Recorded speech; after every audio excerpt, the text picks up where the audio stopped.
नहीं वो सही है। मैं मेरा आपसे सवाल वकार भाई यह है कि देखिए किसी पत्रकार के लिए व्यक्तिगत टिप्पणी करना आपका एक अलग है, लेकिन जब हम एक सामाजिक नजर से देखते हैं, क्योंकि एक संस्थान, एक आज तक न्यूज चैनल जब कोई खबर दिखाता है तो वो खबर एक विश्वसनीय नजर से देखी जाती है। क्योंकि जब भी कोई मामला निकल कर आता है तो लोग अधिकतर यही कहते हैं कि यार आज तक पर चली क्या। जब आज तक पर चलती है खबर तो उसमें विश्वसनीय नजर आती है। तो इसलिए इतने जिम्मेदार चैनल ने अगर इस तरह की एक खबर को पेश करने में जल्दबाजी करी, या फिर जानबूझ के किया, या फिर उनको अल्पसंख्यक की परिभाषा मालूम नहीं है, क्या देख रहे थे आप बकार भाई? ये सब रफी भाई जानबूझ के किया गया है। आज तक न्यूज ऐसे चैनलों पर जो पहले से एक प्रोपेगेंडा न्यूज का बनाया जाता है, जितनी भी गोदी मीडिया के जो चैनल हैं उनको जो परोसा जाता है वो चैनल पे रखते हैं। ये एक बीजेपी का प्रोपेगेंडा है और उसी के दलाल मीडिया के ये एंकर है। तो चैनल है इन्हीं की, ये सब एक प्रोपेगेंडा करके इसको हिंदू मुसलमान करने की कोशिश करी जा रही है। ठीक है कलीम भाई, आपके पास आता हूं कि ये जो खबर जिस तरह से चलाई गई है, आपको क्या लगता है ये खबर जानबूझ के चलाई गई, ये जल्दबाजी का ये नतीजा है, या फिर किसी और नजर से आप इसको देख रहे हैं? नहीं नहीं, ये देखिए खबर जानबूझ के चलाई गई है। ये ऊपर से आकाओं के फोन आए गए हैं कि इसको इस तरह से परोसो कि लोगों को, पूरे इंडिया के हमारे जो बहुसंख्यक जनसंख्या है उनको ये दिखे कि कर्नाटक सिर्फ मुसलमानों के लिए है। और ये बहुत बड़ी गलतफहमी है। कर्नाटक एक ऐसा राज्य है जिसमें हिंदू, मुसलमान, सिख, ईसाई सब एक गुलदस्ते की तरह है, हर एक किस्म का फूल है। लेकिन ये प्रोपेगेंडा चलाया गया है। अब आपको मालूम है, रात को जब आप चैनल खोल लो, सुधीर चौधरी नहीं, अमीश देवगन, रूबिका लियाकत और बहुत से चिंटू हैं जो किराए के टट्टू हैं, जो मुसलमानों से नफरत करते हैं और जो सऊदी से शेख आए उनसे हाथ मिलाने के लिए लाइन में खड़े होते हैं G20 में। ये डबल गेम खेलते हैं, ये सब डबल गेम खेलते हैं। तो आपको बता दूं, ये सिर्फ एक प्रोपेगेंडा चलाया जा रहा है किसी तरह से हमारे जो हिंदू भाई हैं उनके दिलों में नफरत पैदा कर दे मुसलमानों के लिए। बस वोट बैंक, किसी तरह से वोट बैंक खिसक के आ जाए। और शायद इन्हें मालूम नहीं है कि अभी एक सर्वे आया है जिसमें सिर्फ 2% का फर्क रह गया है। 2% इंडिया नीचे है और 2% एनडीए ऊपर है। इनके नीचे घबराहट हो गई है। आने वाले वक्त में अभी ये बराबर खड़े हो जाएंगे और जैसे जैसे 2024 का इलेक्शन आता जाएगा तो एनडीए 30 पे रह जाएगी और ये पहुंच जाएंगे 70 पे। तो ये घबराहट है। मैं आपके जवाब पर एक सवाल है। आप जो कह रहे हैं इंडिया और एनडीए को जोड़कर आप एक परिभाषा दे रहे हैं, मेरा सवाल यह है कि क्या आप मीडिया को, खासतौर पर सुधीर चौधरी को भी क्या अच्छी तरह से देख रहे हैं कि वो सिर्फ एक बीजेपी को लेकर ही काम कर रहे हैं? क्या आने वाले वक्त में, सवाल पूरा ले लो फिर जवाब देना, कि यह है कि आने वाले वक्त में अगर हम ये मानते हैं, कल्पना करते हैं कि 2024 में मोदी सरकार गिर जाती है जी, और इंडिया गठबंधन की सरकार आ जाती है, तो क्या ऐसी स्थिति में गिन के बदले लिए जाएंगे? रफी भाई, इन सब से गिन के बदले एक बार सरकार चेंज हो जाए बस। ये जितने नफरती चिंटू है ना, ये सबको अंदर करके और एक अच्छी पत्रकारिता होगी जैसे आप कर रहे हो। और हम उस गवर्नमेंट से भी सवाल पूछेंगे जो गवर्नमेंट को हम चुन के लाए कि हम इंडिया को लेके आए। शिक्षा कहाँ है, रोजगार कहाँ है, किसान कहाँ है, स्वास्थ्य कहाँ है, हम उनसे भी पूछेंगे। ये स्वास्थ्य नहीं पूछ रहे क्योंकि इन्हें मालूम है कि बीजेपी की गवर्नमेंट हर जगह फेल हो चुकी है। ये पूछ ही नहीं सकते हैं। ये एक ऐसा एजेंडा लेके आएंगे, बस सिर्फ एक एजेंडा इन्हें यही चलाना है कि हिंदू मुसलमान, पाकिस्तान मुसलमान, सिर्फ ये चलाना है, इसके अलावा कुछ नहीं। जो हमारे 80% हिंदू भाई हैं उनके दिलों में नफरतें पैदा कर रहे हैं, ये फर्क डाल रहे हैं। इन जैसे चिंटुओं को तो तुरंत तत्काल प्रभाव से ऐसी जेल में भेजा जाए, लेकिन वो अभी जा नहीं सकते हैं। अभी जा नहीं सकते कि उनके आका बैठे हैं। आका, सुप्रीम कोर्ट, देखिए सुप्रीम कोर्ट खुद कहता है कि अगर कोई विवादित बयान है या टिप्पणी है या किसी ने गलत बयानी करी है, किसी को धर्म को लेकर सुमोटो लेके, पुलिस खुद, चाहे वो किसी भी प्रदेश की पुलिस हो, उस पर एफआईआर होनी चाहिए। समझ रहे मेरी बात को? तो आपको लगता है कि वो वक्त आने वाला है। 6 महीने रुक जाइए, 6 महीने में रुक जाइए। ऊपर वाले ने चाहा भगवान ने जा और श्री राम ने चाहा तो ये सब अंदर जाएंगे। ठीक है, मैं शिवानंद जी के पास जाऊंगा। शिवानंद जी, आपसे सवाल यह है कि जिस तरह से कर्नाटक सरकार अभी चुनकर आई है, तो क्या लग रहा है कि कर्नाटक सरकार जब से चुनकर आई है, अपने जो वादे किए थे उन वादों को कितना वो पूरा करते हुए आप देख रहे हैं, और क्या वहां पर किसी प्रकार का क्या भेदभाव का रवैया आपको नजर आ रहा है कर्नाटक सरकार हमारे का? कर्नाटक सिद्धरामैया साहब की जो गवर्नमेंट आई है तब से अब तक सारे स्कीम्स चालू किया हुआ है। इसमें कोई भी कास्ट को मतलब पीछे नहीं छोड़ा गया, सबको साथ लेके ये स्कीम का चालू किया हुआ है। और किसी को भी ऐसा ये हिंदू है ये मुस्लिम है ऐसा छोड़ के पीछे नहीं छोड़ा है, सबको साथ लेके चल रहे कर्नाटका की सिद्धरामैया जी की गवर्नमेंट ने। अच्छा, और एक सवाल और यही आपसे ले रहा हूँ। हाँ जी शिवानंद जी, एक सवाल और आपसे लेता हूँ कि ये जो खबर आई है, इस खबर के बाद अगर ये मान लिया जाता कि इस खबर में थोड़ी बहुत भी सच्चाई होती, या फिर इस खबर को कर्नाटक के अंदर ज्यादा से ज्यादा लोग इस पर विश्वास कर लेते या कर लें, तो उस दौरान पर क्या माहौल नजर आता कर्नाटक का? क्या वहां पर दंगे होने की स्थिति पैदा हो जाती?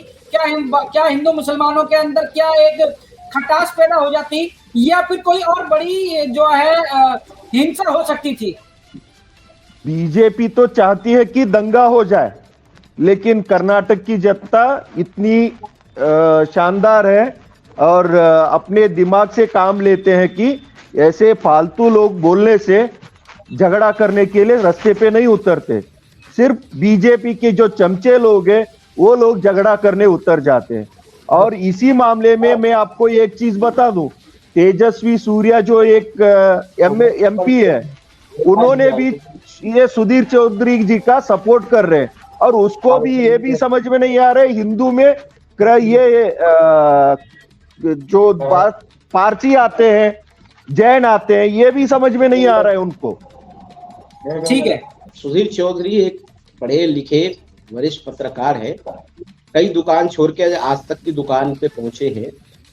और ये जो आज तक चैनल है, इस देश में हर दूसरा चैनल अपने आप को सर्वश्रेष्ठ देश का नंबर 1 चैनल कहता है। मुझे नहीं पता कि उनको रेटिंग किसने दिया है और किसके रेटिंग पे वो अपने आप को सबसे तेज, सबसे विश्वसनीय और सबसे नंबर 1 कहते हैं। पहली बात यह है कि सुधीर चौधरी कोई अनपढ़ एक जाहिल गंवार इंसान नहीं है, एक वेल क्वालिफाइड और रेपुटेड रिपोर्टर है वो, और उसे ये पता होना चाहिए ये एक तरीके से प्री प्लानिंग करने के साथ बहुत अच्छे तरीके से, सरल तरीके से माइनॉरिटी डिपार्टमेंट के प्रोग्राम्स को, स्कीम्स को हिंदू मुस्लिम करने का काम किया है उसने।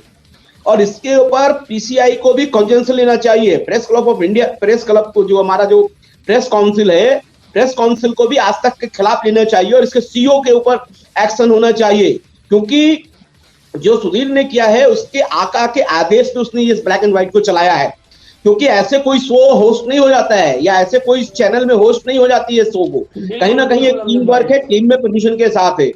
जहां तक कर्नाटका की बात है, कर्नाटका में बहुत बुद्धिजीवी, पढ़े लिखे, होशियार, सभी धर्म सभी संप्रदाय के लोग हैं, वो इनका खेल समझ गए और इनकी भाषा में नहीं आए। इन्होंने ये पूरी प्लानिंग करी कि जो इनके अंधभक्त और इनकी जो ट्रोल मीडिया आर्मी है वो मिलकर कर्नाटका गवर्नमेंट को टारगेट करे, लेकिन हो नहीं पाया। माइनॉरिटी डिपार्टमेंट जैसे आपने ही कहा, देखिए हर केंद्र सरकार में भी जो मंत्रालय हैं उनका भी जो सामाजिक कल्याण मंत्रालय है या एससी जो विभाग है, वो अलग अलग संप्रदाय के अलग जातियों के लिए स्कीम चलती है। तो इतना तो अनपढ़ नहीं है वो, उसने एक प्री प्लानिंग देश में राज्य में दंगा फैलाने के लिए, राज्य में बांटने का काम किया, लोगों के अंदर हीन भावना पैदा करने का, आपस में उन्माद फैलाने का और आपस में लड़ाने का काम किया है।